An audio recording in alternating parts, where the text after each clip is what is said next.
Hello students, welcome back to my channel. कैसे हो आप सब? उम्मीद करती हूँ बेटा सभी अच्छे होंगे और अपना ख्याल भी रख रहे होंगे।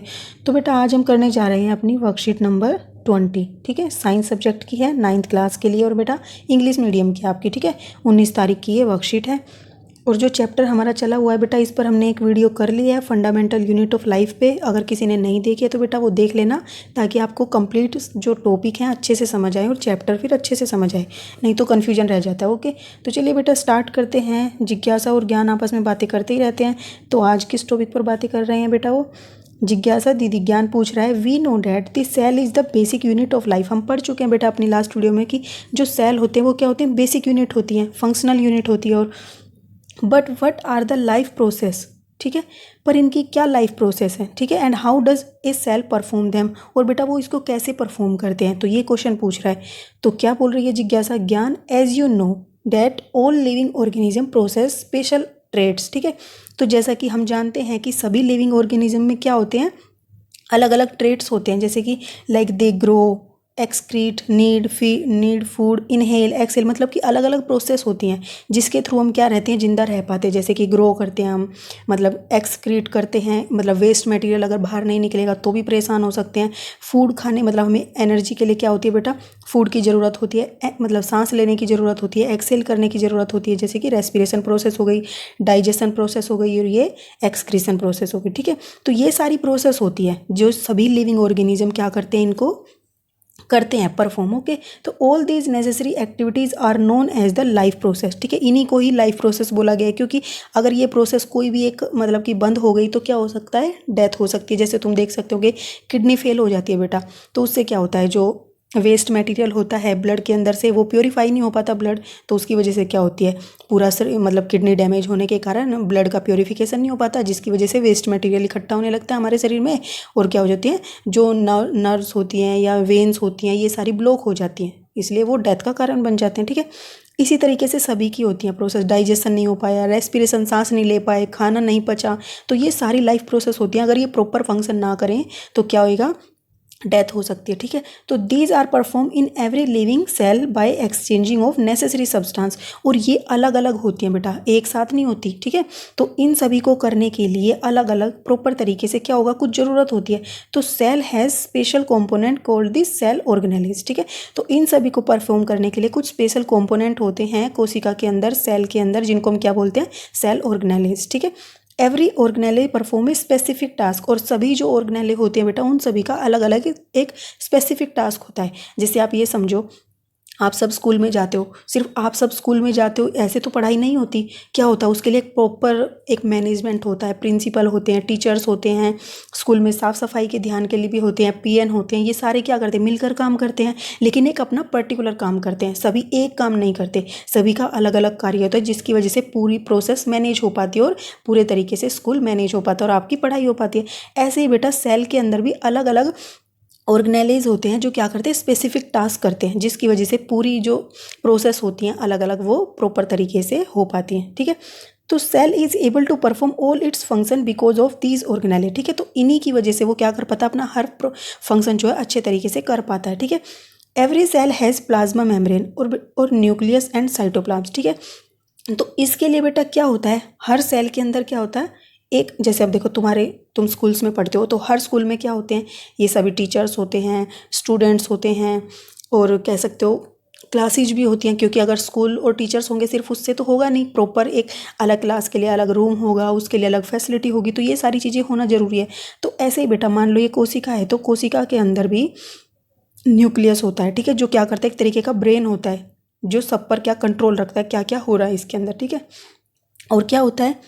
एक कोशिका प्लाज्मा मेम्ब्रेन होता है। ठीक है, ये यहाँ पर कह सकते हो आप, ये जो बाहरी परत होती है, आउटर मोस्ट लेयर, इसको प्लाज्मा मेम्ब्रेन बोलते हैं। ठीक है, ये होता है, और बीच में जो बेटा ये होता है, इसको बोलते हैं साइटोप्लाज्म। ठीक है, ये एक लिक्विड होता है, एक तरीके का तरल पदार्थ होता है। ओके, तो ये तो हर कोशिका के अंदर, हर सेल के अंदर प्रेजेंट होते ही होते हैं। इसके अलावा भी अगर किसी को, जैसे प्लांट्स हो गए, वो क्या करते हैं? अपना भोजन स्वयं बनाते हैं, खाना, तो उनके लिए उनके अंदर कुछ अलग तरीके के ऑर्गेनेले भी पाए जाते हैं, जो कि हमारे अंदर नहीं पाए जाएंगे, क्योंकि हम अपना खाना स्वयं नहीं बनाते। अब ये मत सोचना कि किचन में हम तो स्वयं ही बनाते हैं, वो खाना बनाना नहीं, खाने को तैयार करना, वो तो खाना पकाना होता है। ओके, तो इस तरीके से ये 3 चीज़ें होती हैं सेल के अंदर। Every cell has plasma membrane, nucleus and cytoplasm. These help the cell to perform various activity. और यही क्या करते हैं, हेल्प करते हैं प्रत्येक सेल की क्या करने में, सभी एक्टिविटीज़ को परफॉर्म करने में। ठीक है, तो तुम्हें पता चल गया सेल के अंदर क्या क्या होता है, कैसे कैसे ये कार्य करते हैं। दीदी अब ये नेक्स्ट क्वेश्चन क्या आ रहा है इसके दिमाग में कि दीदी व्हाट इज़ द प्लाज्मा और cell membrane and what is its function. तो ये प्लाज्मा मेम्ब्रेन या सेल मेम्ब्रेन क्या है और इसका क्या कार्य है। ज्ञान, this is outermost covering of the cell. तो जैसे मैंने अभी बताया था बेटा, तो ये क्या होती है, एक आउटर मोस्ट कवरिंग होती है। ओके, जैसे तुम क्या करते हो, अपनी नोटबुक पर कवर लगा लेते हो, तो एक तरीके से उसकी क्या करते हो, प्रोटेक्शन करते हो। तो इसी तरीके से ये भी क्या करती है, प्रोटेक्शन करती है। कैसे, the plasma membrane allows the entry and exit of some necessary material in और आउट ऑफ द सेल। ठीक है, तो ये कुछ ही जो नेसेसरी मटेरियल होते हैं कोशिका के अंदर आनी चाहिए, उन्हीं को क्या करती है, एंट्री और एग्जिट देती है। जैसे कि आप देखते होंगे स्कूल्स में भी क्या होते हैं, गेट कीपर होते हैं, वो क्या करते हैं, कुछ ही को अंदर आने देते हैं स्कूल में, जो जरूरी होते हैं, जो नहीं होते सभी को एंट्री नहीं देते। ठीक है, तो वो एक तरीके से क्या कर रहे हैं, स्कूल की प्रोटेक्शन कर रहे हैं, और जो जरूरी है उसको आने दे रहे हैं। ठीक है, only certain material can pass through it, therefore it is called selectively permeable membrane. ठीक है, तो अब ये बेटा कुछ ही सिलेक्टेड चीज़ों को अंदर आने देती है, तो इसको इसलिए क्या बोल दिया गया, सिलेक्टिवली परमिएबल मेम्ब्रेन भी बोल देते हैं इसको। ठीक है, और सेल मेम्ब्रेन भी बोलते हैं इसको बेटा, और प्लाज्मा मेम्ब्रेन भी बोल देते हैं। ठीक है, प्लाज्मा मेम्ब्रेन क्यों बोलते हैं, क्योंकि बेटा जो इसके बीच में ये साइटोप्लाज्म होता है, इसके चारों तरफ होती है, इसकी कवरिंग होती है, तो क्या बोल देते हैं कि प्लाज्मा मेम्ब्रेन। ऊपर से बेटा ये सेल की भी आउटर मोस्ट कवरिंग होती है, तो इसको सेल मेम्ब्रेन भी बोल देते हैं। सिलेक्टिवली परमिएबल क्यों बोलते हैं, क्योंकि ये कुछ की ही एंट्री और एग्जिट देती है। ठीक है, तो इन तीनों तरीके से नाम से इसको जाना जाता है। ओके, अब the necessary material like O2, CO2, अब वो नेसेसरी मटेरियल है क्या कोशिका के लिए, कौन कौन से हो सकते हैं बेटा सेल के लिए। The necessary materials like O2, ठीक है, गैसेज हो गई O2, CO2, और न्यूट्रिएंट्स हो गए बेटा, and water etcetera, can enter और exit the cell through the plasma membrane by. अब कैसे एंटर करेंगे वो बेटा, बाय डिफ्यूजन और ओस्मोसिस प्रोसेस। ठीक है, तो 2 तरीके की प्रोसेस होती हैं। ओस्मोसिस भी एक तरीके का डिफ्यूजन ही होता है। ठीक है, तो आप कह सकते हो कि बाय डिफ्यूजन क्या करती हैं ये चीज़ें, एंटर करती हैं और एग्जिट करती हैं सेल से। ठीक है, movement of a substance from a region of high concentration to a region where there is a low concentration is term as diffusion. ठीक है, तो ये डिफ्यूजन क्या होता है बेटा, कि एक तरफ ज़्यादा कंसंट्रेशन है, ठीक है, बहुत ज़्यादा भीड़ है, एक ये समझ लो, और एक तरफ क्या है, उसके बाहर का जो वातावरण है वो बहुत लाइट है, वहाँ पर इतनी भीड़ नहीं है। आप खुद सोचो, किसी शादी वगैरह फंक्शन में जाते हो, तो आप जहाँ भीड़ होती है वहाँ रुकते हो, या फिर जहाँ पर खाली तुम्हें मैदान, मतलब कि एक तरीके से प्लेस दिखता है, वहाँ पर जाने की कोशिश करते हो। तो भीड़ भाड़ से तुम सोचते हो कि एक मतलब कि खुले में बैठकर आराम से खाएंगे। ठीक है, तो ऐसे ये भी क्या सोचते हैं कि जो जब ज़्यादा कंसंट्रेशन यहाँ हो जाती है, ज़्यादा कंसंट्रेशन का मतलब क्या है, यहाँ पर जो सब्सटेंस हैं वो ज़्यादा हो जाएंगी, उनकी मात्रा ज़्यादा हो जाएंगी, तो वो क्या करते हैं, वो इससे बाहर आने लगते हैं अगर बाहर कम है तो। लेकिन अगर कई बार क्या होता है, कोशिका के अंदर कम होता है और बाहर ज़्यादा होते हैं, तो वो क्या करते हैं, फिर कोशिका के अंदर कुल मिला के जहाँ पर क्या होता है, उनको ज़्यादा स्पेस मिलता है, वहाँ पर वो जाने की कोशिश करते हैं, और इसी को कंसंट्रेशन बोलते हैं। ठीक है, इस लैंग्वेज में। और ये पूरी प्रोसेस क्या कहलाती है, डिफ्यूजन कहलाती है। ठीक है, अब बेटा डिफ्यूजन जो वाटर का है वो क्या कहलाता है, diffusion of water through the cell membrane is called the osmosis.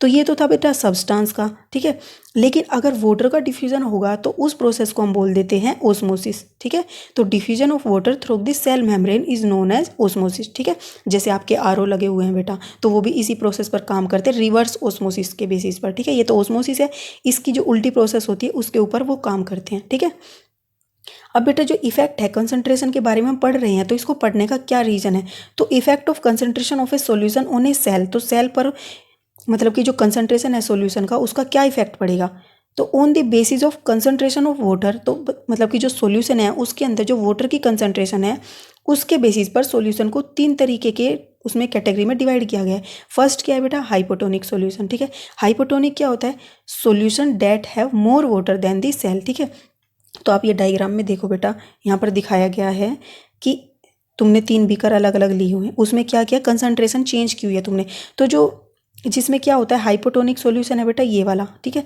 तो इसमें क्या हो रहा है, जो सॉल्यूशन है इस कंटेनर के अंदर, और ये आपकी कोशिका डाली हुई है, कौन सी, आरबीसी, रेड ब्लड सेल, जो आपके ब्लड के अंदर पाई जाती है, वो वाली कोशिका इसमें डाली है। ठीक है, तो वो इस तरीके से होती है। देखो ओरिजिनल तो वो ऐसी होती है, ठीक है, लेकिन इस सॉल्यूशन में डालने के बाद वो इस तरीके की हो जाती है। तो वही पढ़ेंगे क्यों हो जाती है। क्योंकि बेटा इसमें क्या होता है, जो सॉल्यूशन है, इस सॉल्यूशन में वाटर की जो कंसंट्रेशन है वो क्या है, ज़्यादा है। किससे, जो कोशिका के अंदर है, ठीक है, कोशिका के अंदर पानी की कम मात्रा है और जबकि जो ये सॉल्यूशन है उसमें ज़्यादा है। तो क्या करेंगे, तो कम मात्रा इसमें है तो क्या करेगा, जहाँ पर ज़्यादा भीड़ है तो वो सांद्रता क्या करेगी, अंदर जाने की कोशिश करेगी। अंदर जाएगी तो क्या होएगा बेटा, ये कोशिका फूल जाएगी, ठीक है। जैसे आप देखते हो कि आप ये बादाम हो गए या कोई भी चीज़ को पानी में भिगोते हो घर पे, ठीक है, तो एक तरीके से देखते होंगे थोड़ी देर बाद वो फूल जाती हैं। तो वो कैसे फूलती है, वो इसी प्रोसेस के द्वारा फूलती हैं, ठीक है। तो वो फूल जाती है और ये इसी को क्या बोलते हैं, दी सेल स्वेल्स अप और increase in size due to endosmosis, ठीक है। एंडमोसिस मतलब क्या होता है बेटा कि जो क्या नाम है, ये वाटर था वो किसके अंदर प्रवेश किया, कोशिका के अंदर, जिसकी वजह से उसका साइज इंक्रीज हो गया, ठीक है। तो इसको क्या बोलते हैं, हाइपोटोनिक सॉल्यूशन, जिसमें क्या होता है, कंसंट्रेशन जो है सॉल्यूशन में वाटर की ज़्यादा होती है, किसकी अपेक्षा बेटा, सेल की, ठीक है। अब आइसोटोनिक सॉल्यूशन क्या होता है बेटा, आइसो मतलब होता है सेम, ठीक है। तो आइसो का मतलब क्या हो गया, जब कंसंट्रेशन होगी वाटर की वो सॉल्यूशन में भी और सेल में भी बराबर होगी, तो उसको आइसोटोनिक सॉल्यूशन बोल देते हैं। इसमें क्या होएगा बेटा, नो चेंज इन शेप। देखो अब तुम किसी फंक्शन में गए, पहले से ही सब मतलब एक प्रॉपर स्पेस पे खड़े हुए हैं, मतलब कि इक्वल है हर जगह पर स्पेस, तो तुम जहाँ पर हो वहीं पर ही खड़े रहोगे, ये थोड़ी ना करोगे कि नहीं वहाँ जाएंगे। तो इसी तरीके से ये भी वहीं पर रह जाते हैं, ठीक है, क्योंकि दोनों तरफ क्या है, बराबर इक्वल स्पेस है, इक्वल कंसंट्रेशन है, ओके। अब बेटा हाइपरटोनिक सॉल्यूशन क्या होता है, solution that have less water than the cell, मतलब कि हाइपरटोनिक सॉल्यूशन के अंदर जो वाटर है उसकी जो क्वांटिटी है वो कम होती है, किसकी, मतलब कि किसकी अपेक्षा या किसके अकॉर्डिंग, जो सेल होता है उसके अकॉर्डिंग जो सॉल्यूशन है उसमें कम होती है मात्रा कंपैरिजन में सेल के, ठीक है। तो ये कुछ इस तरीके का होता है, ठीक है, ये सॉल्यूशन है। तुम यहाँ पर देख रहे होंगे, ये तुम्हें मॉलिक्यूल्स दिख रहे हैं छोटे छोटे से, ठीक है। तो ये मॉलिक्यूल्स किसके बेटा, H2O के बोल सकते हो। तो ये मॉलिक्यूल्स कहाँ, आपके सॉल्यूशन में ज़्यादा है, किसकी अपेक्षा, जो आपका क्या था, ये इस तरीके की थी जब आपने इसमें डाली, तो इसकी अपेक्षा इसमें मॉलिक्यूल ज़्यादा है। तो क्या करेंगे, जो मॉलिक्यूल्स हैं वो ये बेटा मॉलिक्यूल्स बाद में आए हैं इधर, ठीक है, इसमें ज़्यादा थे, ओके, पहले यहाँ पर नहीं थे, इसमें ज़्यादा थे। तो क्या करेंगे, वो यहाँ से बाहर जाने की कोशिश करेंगे, ठीक है। तो जब वो बाहर जाएंगे तो इधर ज़्यादा हो जाएगी मात्रा इनकी, ओके, और ये क्या होता जाएगा, ये सिकुड़ता जाएगा। जैसे आप क्या करते हो, सांस लेते हो, तो सांस लेते वक्त बेटा क्या होता है, आपके अंदर जो है एयर प्रवेश करती है, एयर एंटर करती है, तो क्या होता है, आपके लंग्स जो है वो उनका साइज इंक्रीज हो जाता है। लेकिन जैसे ही आप एग्जिट करते हो उसको, एयर को एक्सेल करते हो, तो क्या होता है, वो लंग्स उनका साइज कम होने लगता है। तो ऐसे ही जब यहाँ से मॉलिक्यूल्स बाहर निकलेंगे बेटा तो क्या होएगा, ये सिकुड़ने लगेगा, ठीक है। तो श्रिंकेज हो जाएगी, सेल क्या होएगा, श्रिंक हो जाएगा, यानी कि decrease in size due to exosmosis. Exosmosis मतलब बेटा कि एग्जिट हुए हैं इसमें से मॉलिक्यूल, एंडमोसिस मतलब क्या था कि इसमें एंटर हुए हैं, ठीक है। तो ये थी पूरी प्रोसेस, तीन किसके बेसिस पर थी बेटा, सॉल्यूशन की, मतलब कि वाटर की कंसंट्रेशन के बेसिस पर सॉल्यूशन में, ठीक है। अब बेटा प्लांट सेल की बात कर लेते हैं। Plant cell also has cell wall. हमने क्या कहा था कि कोशिका की जो बाहरी आउटर मोस्ट लेयर होती है उसको हम क्या बोलते हैं, प्लाज्मा मेम्ब्रेन, ठीक है। लेकिन प्लांट सेल के अंदर एक और लेयर होती है, ठीक है, एक और लेयर कह सकते हो आप उसको, कह सकते नहीं, होती ही है, ठीक है। तो उसको क्या बोलते हैं, सेल वॉल बोलते हैं, ओके। अब ये क्या करती है, देखो बेटा हम तो क्या होते हैं, हम अपने आप को, अगर हमें ठंड लग रही है तो हम क्या कर सकते हैं, हम वहाँ से जा सकते हैं, जहाँ पर क्या हो, गर्मी हो वहाँ जा सकते हैं। लेकिन पेड़ तो जहाँ पर होते हैं वहीं पर ही रहते हैं, पौधे वो तो जा नहीं सकते। तो उनको एक एक्स्ट्रा प्रोटेक्शन की ज़रूरत होती है, जिसके लिए उनके पास क्या होती है, एक सेल वॉल होती है, ठीक है। तो plasma cell, plant cell has also cell wall in addition to the plasma membrane. तो प्लाज्मा मेम्ब्रेन के अलावा भी उनके पास एक सेल वॉल होती है। तो जिसके कारण क्या हो जाता है कई बार बेटा, when plant cell loses water, ठीक है। तो जब ये क्या करते हैं, एक सोल्यूशन हो, मान लो कि जो बाहर का इनका एनवायरनमेंट है उसमें अगर क्या होता है कि बहुत ज़्यादा गर्मी है मान लो, तो ये क्या करने लगेंगे, अपना जो वाटर है उसको लूज़ करने लगेंगे, ठीक है। तो जब वो वाटर लॉस होने लगेगा तो क्या होएगा, थ्रू ऑस्मोसिस प्रोसेस, तो सेल कंटेंट ऑल्सो श्रिंक। तो क्या होता है, यहाँ देखो ये है प्लांट सेल, ठीक है। अब ये बाहर का जो एनवायरनमेंट है कह सकते हो या सराउंडिंग है, उसमें क्या है, जो वाटर के मॉलिक्यूल है कम है, तो ये क्या करेंगे, ये बाहर आना शुरू कर देंगे अंदर से। तो जब ये बाहर आएंगे तो ये कई बार क्या होता है, इतनी एक्सेस में बाहर आ जाते हैं कि धीरे धीरे जो अंदर की प्लाज्मा मेम्ब्रेन है और उसके अंदर जो साइटोप्लाज्म है वो सब भी क्या होता है, बाहर आने लगता है, जिसकी वजह से जो ये सारा मटेरियल होता है ये सब सिकुड़ने लगता है, जो सेल का कंटेंट होता है अंदर का वो सब श्रिंक हो जाता है, ठीक है। तो यही बोला गया है कि when plant cell is loses water by osmosis, the cell content gets shrink away from the cell wall, ठीक है, along with the plasma membrane, मतलब कि प्लाज्मा मेम्ब्रेन भी श्रिंक हो जाती है और इसी फिनोमिना को क्या बोलते हैं हम, प्लाज्मोलिसिस बोलते हैं, ठीक है। तो इस फिनोमिना को क्या बोल देते हैं, प्लाज्मोलिसिस। अब बेटा कुछ क्वेश्चंस करते हैं, उम्मीद करती हूँ ये तो सब आपको समझ आ गया होगा। तो चलिए स्टार्ट करते हैं। तो बेटा आपका जो फर्स्ट क्वेश्चन है वो क्या है, what is the importance of the cell membrane. Cell membrane की इंपॉर्टेंस क्या है, हमने अभी पढ़ा सेल मेम्ब्रेन का क्या कार्य होता है, इसको प्लाज्मा मेम्ब्रेन भी बोलते हैं, सिलेक्टिवली परमिएबल भी बोल देते हैं। तो cell membrane is also called the plasma membrane and it protect the entire cell, और ये क्या करती है, पूरे एंटायर सेल को प्रोटेक्ट करती है उसकी सराउंडिंग से, ठीक है, बाय अलाउइंग एंट्री और exit of the only some necessary materials, ठीक है, इन और आउट ऑफ दी सेल, ठीक है। तो इसका क्या कार्य होता है बेटा, प्रोटेक्ट करना, और कैसे, केवल कुछ ही मटेरियल्स को एंट्री देना और एग्जिट देना, ठीक है, सेल से। नेक्स्ट क्वेश्चन क्या है बेटा आपका कि explain plasmolysis with A diagram. तो बेटा आपको डायग्राम जो ग्रीन कलर का दिखाया हुआ था वो बना दोगे, ओके, नहीं तो मैं आपको दिखा देती हूँ, आप अपने आप इस तरीके का बना सकते हो, ठीक है। ये हिंदी में बनाया मैंने, आप इंग्लिश में भी इसको बना सकते हो, बस आपको नेम चेंज करना है। नीचे लिखोगे प्लाज्मोलिसिस इन प्लांट सेल, और ये बाहर क्या है, सेल वॉल है, और ये अंदर जो है साइटोप्लाज्म लिख दोगे इसकी जगह, और ये क्या हो रहा है, श्रिंकेज हो रही है, ठीक है, जो भी प्लाज्मा मेम्ब्रेन थी और कंटेंट था वो सब की श्रिंकेज हो गई, ये लिख सकते हो आप, ठीक है। अब बेटा वैसे एक्सप्लेन क्या करोगे इसमें, तो as plant cell also has cell wall in addition to the plasma membrane. Therefore, when plant cell loses excess water through the osmosis, the cell content gets shrinked away from the cell wall. ठीक है, किसके साथ, along with the plasma membrane, and this is known as the plasmolysis। और यहाँ पर आप diagram बना दोगे, ठीक है।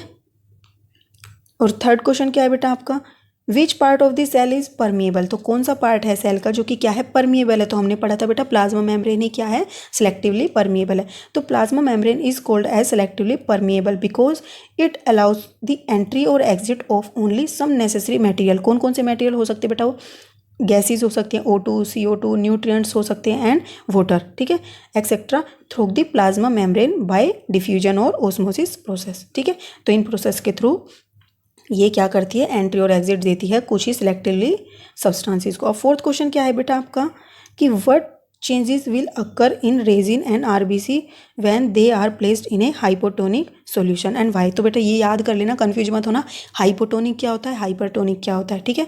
तो when raisin and RBC are placed in hypotonic solution then these cell get swells up. क्यों होता है बेटा ये स्वेल्स अप क्यों हो जाते हैं, हमने अभी पढ़ा था, because in hypotonic solution the concentration of water is more in solution than cell. तो सेल के अंदर, सेल के कंपैरिजन में वाटर की जो कंसंट्रेशन है वो सॉल्यूशन के अंदर ज़्यादा होती है। तो क्या करेगी, तो जो सॉल्यूशन में जो कंसंट्रेशन है वो क्या करेगी, सेल के अंदर प्रवेश करने की कोशिश करेगी। Therefore by osmosis the water will enter into the cell and they get swells up, ठीक है। एंड इट इज ऑल्सो, और हमने पढ़ा था इसको क्या बोलते हैं, एंडमोसिस भी बोल देते हैं, मतलब there is an increase of the size of cell, ठीक है। तो ये आपके कुछ क्वेश्चंस थे, उम्मीद करती हूँ बेटा आपको समझ आया होगा पूरा टॉपिक अच्छे से। फिर भी कोई डाउट रह जाता है तो आप मेरे से पूछ सकते हो, ओके। तो इस वीडियो में बेटा इतना ही, तब तक के लिए ऐसे ही हंसते रहिए, मुस्कुराते रहिए, पढ़ते रहिए और आगे बढ़ते रहिए। Thank you.